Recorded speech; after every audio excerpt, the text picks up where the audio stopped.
Welcome back to Dronacharya IAS YouTube channel. This is our daily newspaper video, जहां हम रोजाना the Hindu newspaper के must read articles, ऐसे articles जो UPSC preparation perspective से important हैं, उन्हें इस वीडियो में ब्रीफली कवर करते हैं। तो चलिए शुरुआत करेंगे। आज है 29 फरवरी। कुछ बात 29 फेब के बारे में करते हैं, क्योंकि ये तारीख हम देखते हैं हर 4 साल में एक बार आती है और हम 29 फेब को लीप डे कहते हैं। और ऐसा साल जिसमें फरवरी के महीने में 29 दिन होते हैं, 29 डेज होते हैं, उस साल को हम लीप ईयर कहते हैं। नाउ इसके पीछे की जो साइंस है वो बेहद सिंपल है। हम सब जानते हैं कि हमारी अर्थ सन के अराउंड रिवॉल्व करती है, जिस मूवमेंट को हम कहते हैं रेवोल्यूशन। और अक्सर अगर हमसे कोई पूछे कि अर्थ कितना टाइम लेती है सन के अराउंड रिवॉल्व करने में, तो हम बहुत जल्दी से बोल देते हैं 365 दिन, 365 डेज। ना यहीं पे लीप ईयर का आंसर है। तो एग्जैक्टली अगर हम बात करें कि अर्थ कितना टाइम लेती है सन के अराउंड अपनी एक रेवोल्यूशन को पूरा करने के लिए, तो वो 365 डेज से कुछ ज़्यादा है। तो exactly it is 365 days and 6 hours. लेकिन अब इन 6 घंटों का क्या करें? कितनी कन्फ्यूजन हो जाएगी अगर हम बोलेंगे कि नहीं, 12 बजे हैप्पी न्यू ईयर नहीं बोलना, अभी अर्थ का जो एक रेवोल्यूशन है वो कंप्लीट नहीं हुआ, 6 घंटे रुक कर बोलेंगे। तो ये बहुत कन्फ्यूजन हो सकती थी। तो इन 6 घंटों को हमने कंसिडर नहीं किया, हमने कहा बाद में देखेंगे। दूसरा साल आया, अगेन 365 डेज लगे और 6 आवर्स लगे। तीसरे साल भी 365 डेज और 6 आवर्स लगे। लेकिन जब आया 4th ईयर और हम इन 6 घंटों को इग्नोर करने लगे, तो हमने देखा कि ये 6666 जिनको हम अभी तक इग्नोर कर रहे थे, ये मिलकर 24 आवर्स बना रहे हैं, which is equal to 1 day. और इस एक दिन को हमने फिर अपने 4th ईयर में फरवरी के मंथ में हम ऐड करते हैं एज 29 फरवरी। तो पिछले 3 सालों में जो रेवोल्यूशन में 6 आवर्स एक्स्ट्रा लग रहे थे, उनको यहाँ पे अकाउंट में लिया जाता है और वो जो लीप हमारा था उसे हम यहाँ पे पूरा करते हैं। तो ये एक बेसिक आइडिया है लीप ईयर का। और हम ये बात जानते हैं कि वो सभी ईयर्स जो कि 4 से सीधे सीधे डिवाइड होते हैं, जैसे कि 2024 की अगर हम बात करें, इट इज़ डिविजिबल बाय 4। तो कोई भी ऐसा साल जो 4 से डायरेक्टली डिवाइड होता हो, that year is basically your leap year. तो इस साल 2024 का ये जो साल है, यहाँ पे हम लीप ईयर में हैं और आज है leap day. So with this moving ahead, बात कर लेते हैं कि आज के मेजर टॉपिक्स कौन से हैं। देखिए, सबसे पहले तो आज हम बात करेंगे इंडिया और जापान की एक इम्पॉर्टेंट मिलिट्री एक्सरसाइज के बारे में। आज फ्रंट पेज पे इस मिलिट्री एक्सरसाइज की एक हमें तस्वीर दी गई है, विच इज़ बेसिकली एक्सरसाइज धर्म गार्डियन। एक्सरसाइज धर्म गार्डियन जो कि इंडिया और जापान के बीच में होती है, इसके बारे में जानेंगे।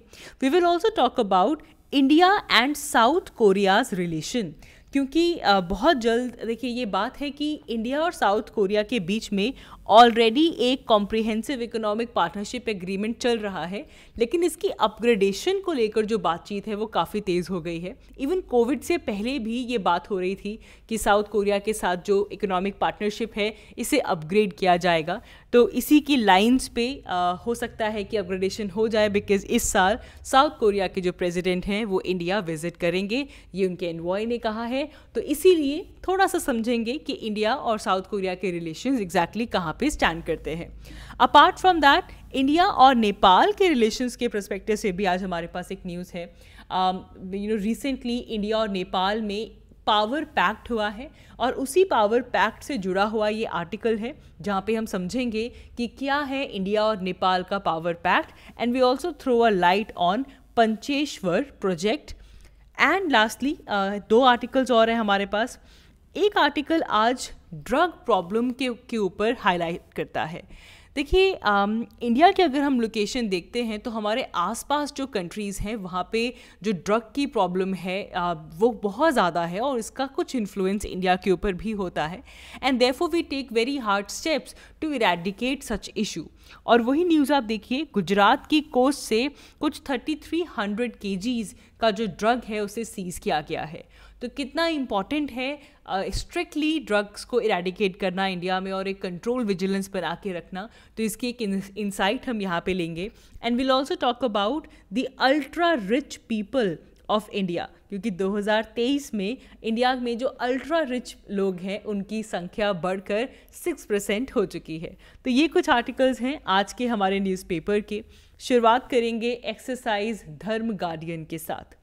देखिए, पहली चीज़ ये देखिएगा, ये कोई नई एक्सरसाइज नहीं है। इंडियन आर्मी और जापान की जो ग्राउंड सेल्फ डिफेंस फोर्स है उनके बीच में एक्सरसाइज धर्म गार्डियन होती रहती है। ये एक जॉइंट मिलिट्री एक्सरसाइज है और ये इस एक्सरसाइज का 5th एडिशन है।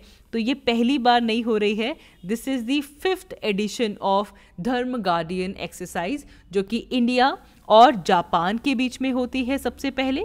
और दूसरी चीज़ याद रखेंगे कि ये एक आर्मी एक्सरसाइज है और इस आर्मी एक्सरसाइज में इंडियन आर्मी है और जापान की तरफ से ग्राउंड सेल्फ डिफेंस फोर्स यहाँ पे पार्टिसिपेट करते हैं। ये एनुअल एक्सरसाइज है, हर साल होती है, लेकिन हर साल ये ऑल्टरनेटिवली होती है।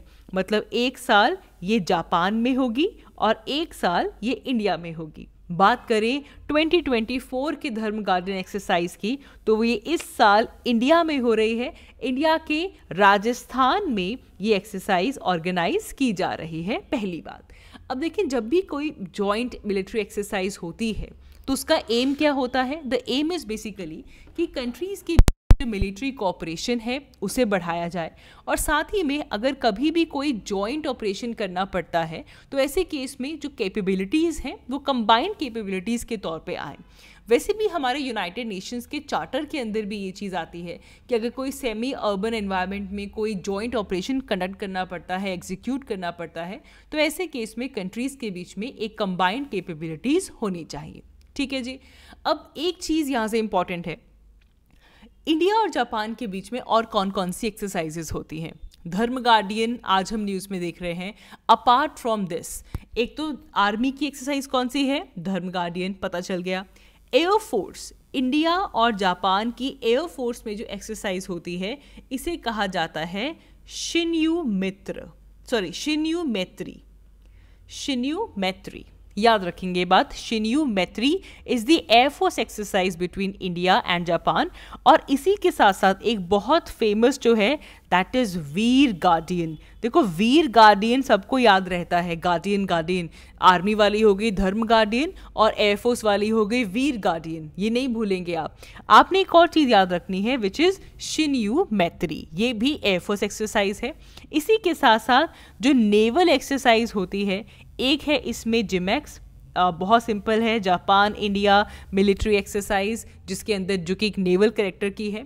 और अपार्ट फ्रॉम दिस हमारी जो मालाबार एक्सरसाइज है, मालाबार एक्सरसाइज में भी जापान पार्टिसिपेट करता है।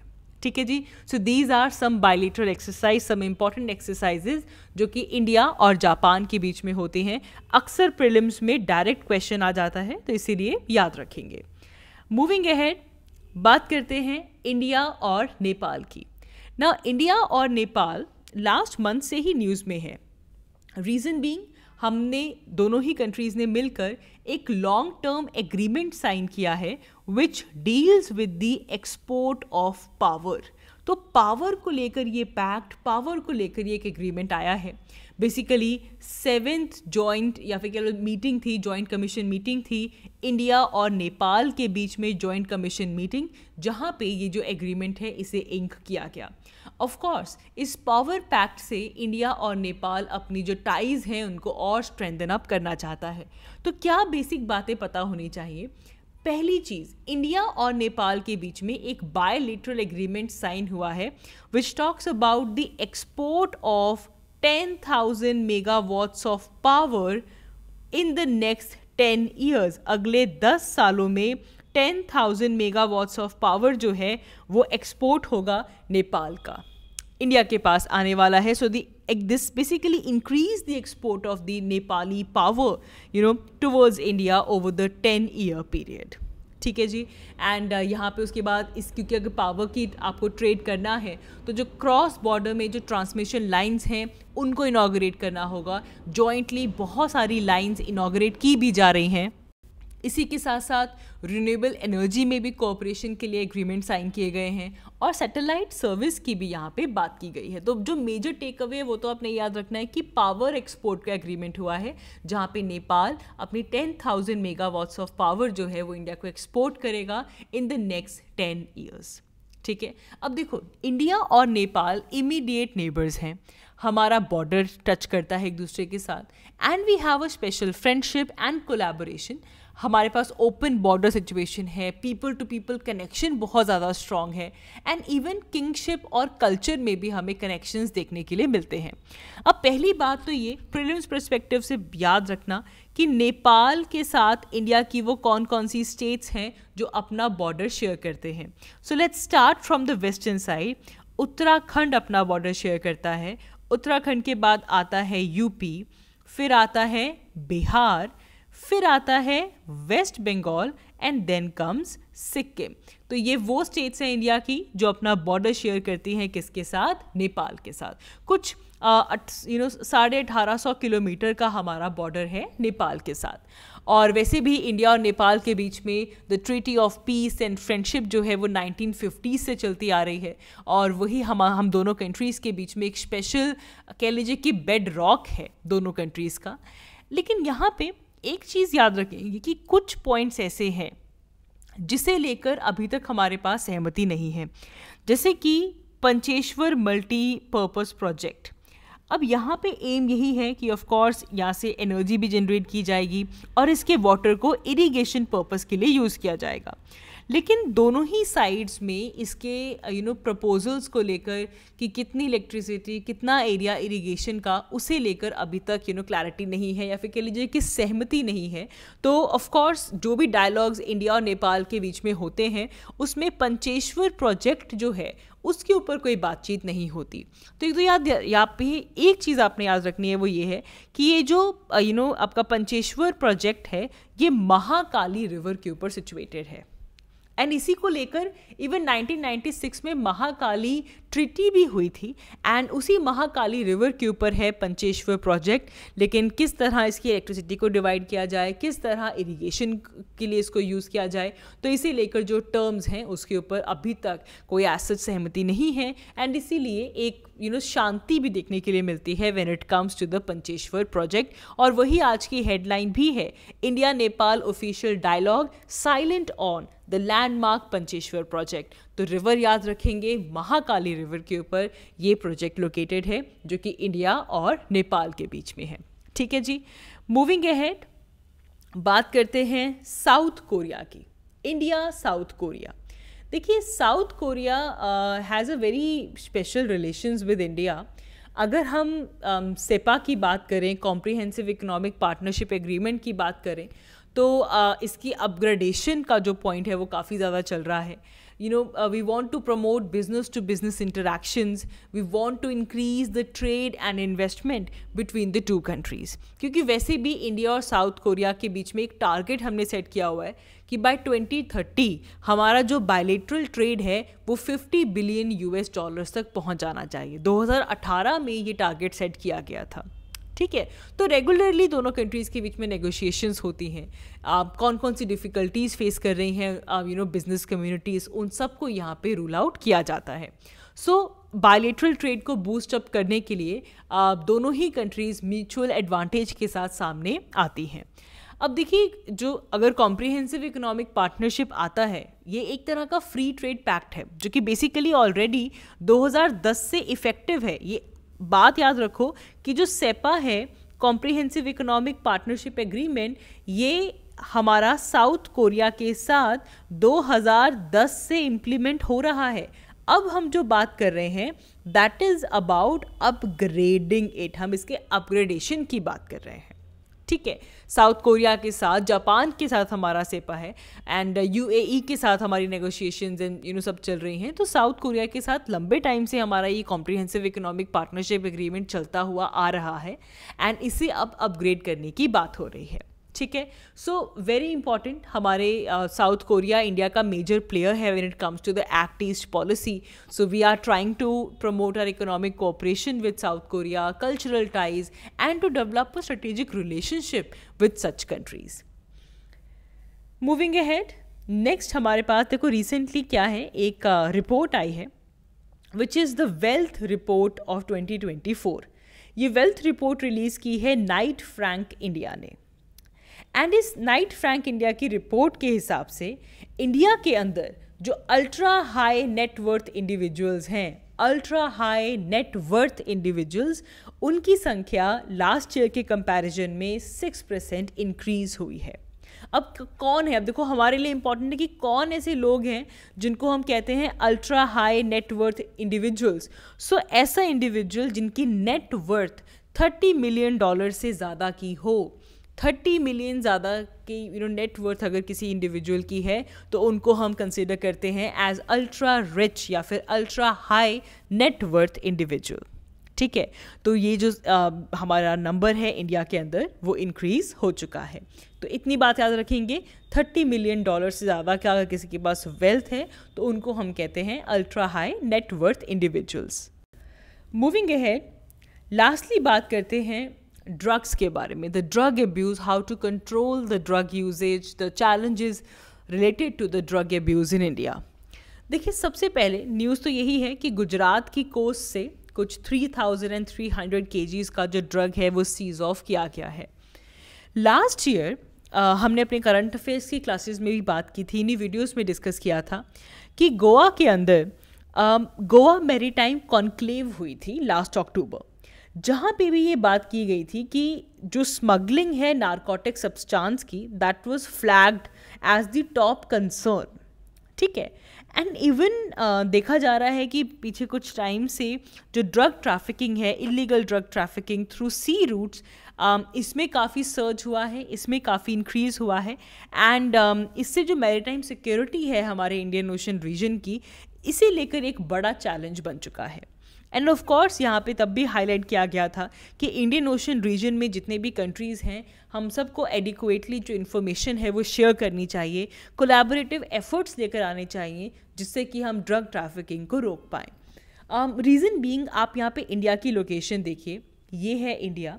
इंडिया के वेस्टर्न साइड पे आपको ड्रग का गोल्डन क्रिसेंट दिखेगा। This area is called as golden crescent, the major drug producing region, जिसमें आ जाता है Iran, Afghanistan and Pakistan. So these countries called as golden crescent, जहाँ पे ड्रग प्रोड्यूस होता है। और साथ ही में हमारे पास है द गोल्डन ट्रायंगल, जहाँ पे थाईलैंड, म्यांमार और लाओस, म्यांमार, थाईलैंड, लाओस, ये तीनों कंट्रीज़ मिलकर बनाती हैं गोल्डन ट्रायंगल।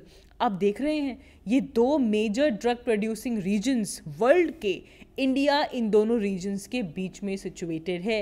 एक तरफ है गोल्डन क्रिसेंट और एक तरफ है golden triangle. So it makes India very much vulnerable to the illicit drug trafficking, जिसकी वजह से जो ड्रग ट्रैफिकिंग है वो इंडिया में होती है।